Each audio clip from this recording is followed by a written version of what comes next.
চারের বাচ্চারা সমস্ত হিন্দুস্তানের সৈন্য এক জায়গায় করলেও 14 কোটি মুসলমান 28 কোটি হাতে যদি গজারির লাঠি নেয়, আল্লাহর দ্বীনের কালেমা দিল্লির লাল কেল্লায় উড়িয়ে দেওয়া হবে।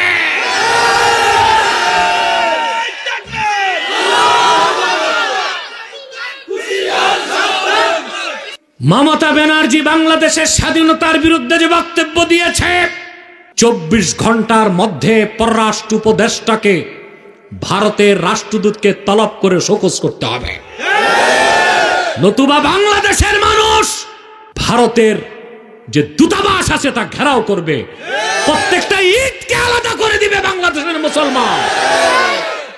মজবুত থাকুন, আলেম ওলামার ডাক দিলেই ঝাঁপিয়ে পড়বেন ইনশাআল্লাহ। বর্তমান সরকারকে 3টা পরামর্শ দিব, যে 3টা নীতি তারা বাস্তবায়ন করে হিন্দুস্তান বাংলাদেশের নাম শুনলে হরে রাম করতে করতে পানি খাবে। সম্মানিত সুধী, আমি আপনাদেরকে একটা ভয়ঙ্কর সংবাদ শোনাচ্ছি। পশ্চিম বাংলার মুখ্যমন্ত্রী মমতা ব্যানার্জি, এই নষ্টা ভ্রষ্টা মহিলাটি ভারতের প্রধানমন্ত্রী মুসলমানদের রক্তে যার হাত রঞ্জিত সন্ত্রাসী খুনি মোদীকে বলেছে বাংলাদেশে শান্তি রক্ষী বাহিনী পাঠাতে। একটা স্বাধীন দেশে ভারতের প্রধানমন্ত্রীকে সে দেশেরই কোনো এক মুখ্যমন্ত্রী যদি বলে শান্তিরক্ষী বাহিনী পাঠাতে, তাহলে বোঝা যায় তারা আমাদের স্বাধীনতায় হস্তক্ষেপ করতে চায়। আমরা যে আশঙ্কা করে আসছি তা কি মিথ্যা? সেটা কি ভারত সুযোগ পেলে আমাদের দেশে হস্তক্ষেপ করবে? মোদীকেও বলে দিচ্ছি আর মমতা ব্যানার্জিকেও বলে দিচ্ছি, সাবধান, বাংলাদেশের দিকে হাত বাড়াবা, 14 কোটি মুসলমান ওই কালো হাতকে ভেঙ্গে দিবে। তৃতীয় বিশ্বের একটা তৃতীয় শ্রেণীর রাষ্ট্র ভারত। বাংলাদেশে যারা জুজুর ভয় দেখায়, প্রত্যেক রাজনৈতিক দলে ভারতের দালাল ঢুকে আছে, ভারতকে খুশি করে ক্ষমতায় যেতে চায়।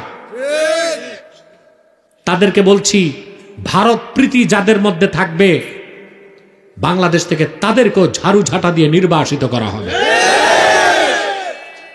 বলে কি মুখ রোচক কথা, বলে বউ বদলানো যায়, প্রতিবেশী বদলানো যায় না। দালালি করার ভাষাও শিখে নিছে। বেটা তুমি প্রতিবেশী বানাও, ভারত তো তোমার এই প্রতিবেশী মানে না, বাংলাদেশের স্বাধীনতায় হাত দিতে চায়। যতবার বাংলাদেশের সাথে বৈঠক হয়েছে ভারতের তিস্তা চুক্তি নিয়ে, পশ্চিম বাংলার মমতা বাধা দিয়েছে, তিস্তা ব্যারেজ করতে দেয়নি। আমাদেরকে বর্ষা মৌসুমে পানি দিয়ে মারে, শুকনা মৌসুমে পানি আটকায়। ওরা পানি দেয় আর আমরা ইলিশ মাছ চাষ করে ওদেরকে পাঠাই। ওরা শুধু নেয়, আমাদেরকে দিতে চায় না। বাংলাদেশের পরীক্ষিত শত্রু হচ্ছে হিন্দুস্তান। তার সাথে বাংলাদেশের কোনো বন্ধুত্বপূর্ণ সম্পর্ক থাকতে পারে না। বলে প্রতিবেশী তো সম্পর্ক রাখতে হয়। উত্তর কোরিয়ার পাশে দক্ষিণ কোরিয়া, উত্তর কোরিয়ার নিকট প্রতিবেশী দক্ষিণ কোরিয়া। আপনারা জানেন দক্ষিণ কোরিয়া থেকে মানুষ তো দূরে থাক, একটা বিড়ালও উত্তর কোরিয়ায় ঢুকতে পারে না। ওরা প্রতিবেশী বুঝে না। আমেরিকার নিকট প্রতিবেশী মেক্সিকো, আমেরিকা মোটা কাটা তারের বেড়া দিয়ে মেক্সিকো আলাদা করে রাখছে, প্রতিবেশী সম্পর্ক নাই, কারণ শত্রু তো শত্রুই। ভারত কাটা তারের বেড়া দিয়ে আমাদের দেশের লোক যাইতে দেয় না, কিন্তু ওদের দেশের চোর চামার আর ফেন্সিডিল ব্যবসায়ীকে ঢুকায়। ফারাক্কায় বাদ দিয়া পানি দিয়ে আমাদেরকে কষ্ট দেয়, ভেজাল ওষুধ পাঠায় আমার দেশের মানুষগুলোকে হত্যা করে। বাংলাদেশের 16 বছর যারা নির্যাতন করেছে তাদেরকে হিন্দুস্তান সহযোগিতা করেছে। এদেশের আলেম ওলামার উপর যত নির্যাতন নিপীড়ন হয়েছে ভারতের পরামর্শ হয়েছে। বাংলাদেশের স্বাধীনতার শত্রু হিন্দুস্তান, মমতা ব্যানার্জির কথায় তা প্রকাশ পেয়েছে। বাংলাদেশের নিজেরই তো শান্তিরক্ষী বাহিনী আছে। আফ্রিকা মহাদেশে, উগান্ডাতে, বুরুন্ডিতে, নাইজেরিয়াতে, বিভিন্ন দেশে বাংলাদেশের সাহসী সেনাবাহিনী শান্তিরক্ষী হিসেবে দায়িত্ব পালন করে। তো বাংলাদেশের শান্তি রক্ষায় কি আমার দেশের সেনাবাহিনী ব্যর্থ হয়ে গেছে? যে আমেরিকারে বলে ভারত আমেরিকাকে বলে শান্তিরক্ষী বাহিনী পাঠাবে, ফন্দি এইটা যে আমেরিকাকে বলবে শান্তিরক্ষীর অনুমতি দেন, আমি আমার বাহিনী পাঠাই। বেটা চারালের বাচ্চারা,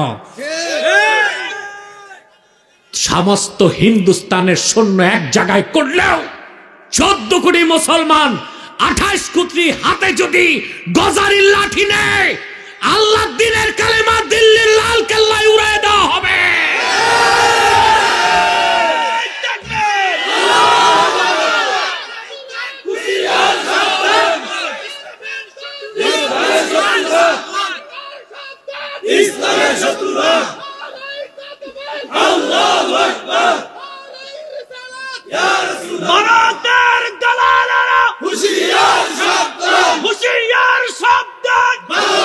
সম্মানিত সুধী, মমতা ব্যানার্জি বাংলাদেশের স্বাধীনতার বিরুদ্ধে যে বক্তব্য দিয়েছে, 24 ঘন্টার মধ্যে পররাষ্ট্র উপদেষ্টাকে ভারতের রাষ্ট্রদূতকে তলব করে শোকজ করতে হবে, নতুবা বাংলাদেশের মানুষ ভারতের যে দূতাবাস আছে তা ঘেরাও করবে, প্রত্যেকটা ঈদকে আলাদা করে দিবে বাংলাদেশের মুসলমান। মজবুত থাকুন, আলেম ওলামার ডাক দিলেই ঝাঁপিয়ে পড়বেন ইনশাআল্লাহ। আমি বর্তমান সরকারকে 3টা পরামর্শ দিব, যে 3টা নীতি তারা বাস্তবায়ন করে হিন্দুস্তান বাংলাদেশের নাম শুনলে হরে রাম করতে করতে পানি খাবে। প্রথম নীতি,